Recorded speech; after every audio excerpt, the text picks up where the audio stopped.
So I'm Chris Blaine. I'm standing with Robert Miles, an author of many Buffett books, 3 you said, and they've done quite well, in fact, well respected. What presentation are you doing today? Well, today I'm going to share my thoughts on Buffett the genius, the science of investing, and the art of managing. He's well heralded as a fantastic investor, world acclaimed, but what he's not as acclaimed for is his management talent, and I'm going to shine a little bit more light on that today.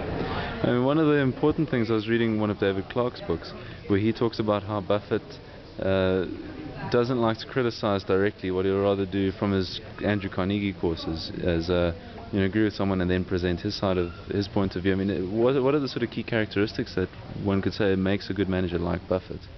Well, a good manager first has to have the ability to communicate in orally as well as in writing. Secondly, a manager has to be able to get things done through others. And the way you successfully do that is that you praise in public and you correct in private. And Warren praised 25 different managers by name in his latest annual report, and also mentioned 10 other people in his report who aren't even employees. Wow. And in terms of succession, I mean, then it's a never-ending question, but do you have a view on who maybe the most likely successor is? Well, his job will be split into 3 parts. So there'll be a non-executive chairman, most likely his son, to keep the family culture in place that his father has put in place for the past 45 years. And then there'll be a CEO in charge of operations. Most likely, my guess would be David Sokol, who is managing Mid-America Energy.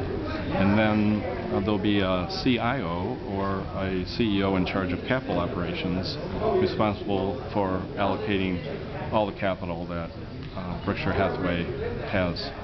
Okay, and substantial.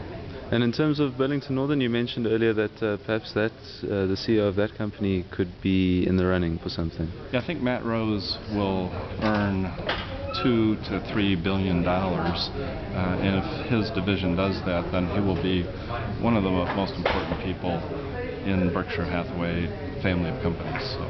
Okay, and on Berkshire as a company on the whole, would you be a buyer or a seller now? Do you have an opinion on that? Well, the downside of Berkshire is its size. It's now a market cap of $200 billion, and with that kind of size, it's very difficult to compound. So it's not going to earn 20% returns as it has in the past 45 years, but it will do marginally better, 1 or 2% more than the S&P 500.